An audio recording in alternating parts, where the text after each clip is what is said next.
Okay, besties, part two. Besties, here comes this little idiot again. Alright? I keep getting the word little, so this person might be kind of small. Or it might just be someone that you have deemed insignificant in some way because they wasted your time. Here they come again. Knight of Swords and the Ace of Pentacles, okay? Here he comes, riding in on this little bird. He's got a mirror, so he recognizes at least that you are someone who can mirror him. So I think that's what's really happening here, okay? This person is trying to, you know, bury this wand energy in anyone who they can find, anyone that looks like a good distraction from you. But what they're actually searching for is an outward mirror. What they don't seem to be understanding is that they are finding it, okay?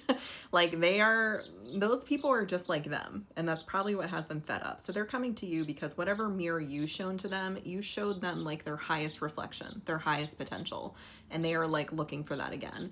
Not realizing that like you were mirroring that to them so that they could go and live up to it, so that they could grow and live up to their highest potential. That's not what they're doing. They're just searching for your energy and other people and coming up short. And so they're coming to you and being like, you know what?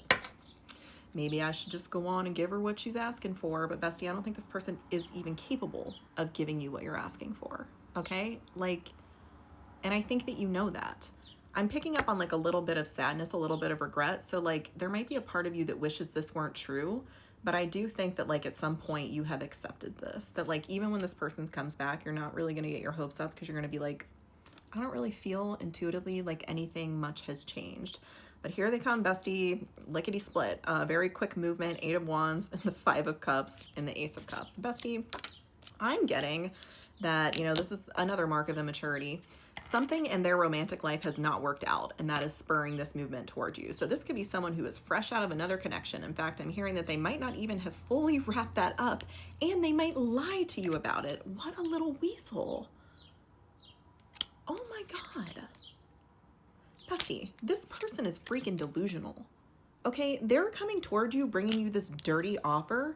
You know, in one hand, they've got something, and there's another hand behind their back that they are completely hiding. And they're like, no, like, I'm here to bring you justice. Like, I finally seen the light, and I know that you're the person that I want to be with. Completely overlooking the fact that, like, they're incapable of being your match. Ace of Cups and the 2 of Cups, bestie. This delusional little weasel. Spirit, what is your advice for my collective here? I'm actually really tired of reading this person's energy. I feel like my collective is probably tired of hearing about it. Bestie, let this be whatever ego boost you need it to be, you know, just to let you know that you're unforgettable. If this person broke your heart, I want you to know that they, in their own weird, immature, conniving way, are hurting too. You know, they're unable to find your energy. I'm hearing that they're very dry. I'm feeling very thirsty. I'm almost feeling like headachy all of a sudden. Like I'm so dry that I have a headache, like a hangover energy. So maybe this person's trying to drink away your memory. And again, falling short. So instead of going within, their solution is to come to you and try to trick you into giving them a little more of your energy. Bestie, I'm kind of getting that this is like a pattern that might repeat forever if you don't truly shut it down. And maybe this is someone who's always going to be lurking in the background just because you're truly that special of a person and there's no one else like you. Like, since this person isn't learning their lessons, they're going to be stuck in Karmaville forever. They're going to be stuck on the hamster wheel forever because they refuse to ever like grow.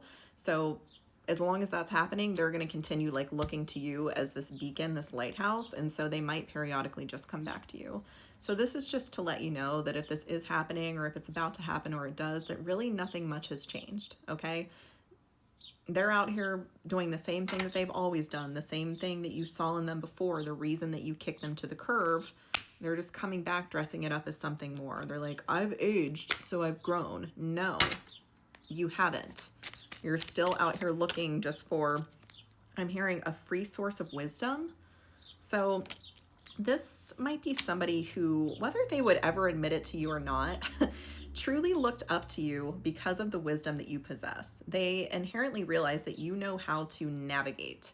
You're a good navigator. You know how to read the stars. You know how to get messages from spirit. Whenever there is something that you don't know the answer to, you know how to find it out. This person clearly doesn't. And what they're overlooking is the fact that they have that same access. They have that same availability. If they really wanted to know the answer, Spirit's already giving it to them. They just don't want to listen because they don't want to look inside. They want the answer to be something external. Why they're probably getting in these low vibrational relationships in the first place is because they know that they are doomed to fail, which is an avoidant tactic that they do. And they don't want to be the reason that it didn't work out, you know, that like triggers their shame reflex or whatever. So they get in these situations with people that they know are never going to be someone that it could ever have a happy ending with. And they do it anyway because they know that it's a doomed failure. And then they'll have something to like cry about. And then they'll have something to distract themselves from the work that they need to be doing. They'll have something to keep them from having to make the healthy decisions. You know, there's always somebody who's willing to go on the hamster wheel with you. If you want to make a bad decision, there's always going to be some karmic counterpart available to you to do that. So bestie, at the end of the day, I see you're showing up as the Queen of Pentacles, and this Queen of Pentacles is keeping this pentacle very close to her chest. In fact, her pentacle is in her heart space. You are guarding your heart like you're guarding your resources. You know that if someone is coming to you and they can't provide you with the resources that you're able to provide to them, that there's no freaking way that they're going to be responsible with your heart. It just got really tongue-tied too. Bestie, this might have been something that confused you in the past, okay? I'm seeing that at one point, you were hopeful that this was going to grow into something with this person. You know, you saw this person as the King of Swords. And bestie, I'm not really sure that they ever were. This might be an air sign. I'm getting Libra for some of you. This might be someone with Libra placements. This was something that at one point, before you saw the full picture, you thought was going to be an okay investment. You know, you started investing clearly because this person, you know, had a taste of your energy. But quickly your intuition told you that this wasn't really, okay, very specific message. I'm getting for some of you that this person, let me rewind. When divine masculines are starting their ascent journey, they will first be tasked with mastering their feminine energy. And I'm seeing that this person might have either been born with, or maybe there were just like a lot of strong feminine influences in their life. This person might have had a pretty good handle on their feminine energy. They might have had a very healing energy, I'm hearing for some of you. This person, this Judgment card, it's only pouring into his left eye. So this person was getting some kind of download from either spirit or maybe external divine feminine sources in their life. This could be like a mother, this could be a sister, or something of that sort. They were getting that energy, but when it came to the masculine aspect that you were looking for, which is what the feminines have to master first, this person is nowhere near that. They're not in control of their sexual energy. They're not in control of their life force. They're not in control of their finances. And they're clearly not able to protect you because this person I'm seeing, you know, in all of this to some degree broke your heart and let you down. So this person can't actually build anything. You know, the emotional part might be there. They might be able to support you emotionally sometimes when they're not destroying the connection with their errant, you know, sexual energy or passionate energy. Bestie, specific message, but I'm seeing that this person, they could play games. And that's a twofold statement, okay? They might be someone who actually plays a lot of games, like maybe they play like board games or video games or something like that, and this person also just plays games with people. You know, they have a lot of people on the hook. Look what's on this person's head. A bunch of little Saturns, okay? They are learning their karmic lessons with multiple people at once. And I'm seeing that this person does this as a strategy because they have this fear of abandonment, okay? They have to surround themselves with people who give them validation, and that's the only way that they feel emotionally fulfilled. Again, pathetic. A divine feminine who's mastered her masculine energy knows what she's looking for because she's providing all the masculine energy to herself.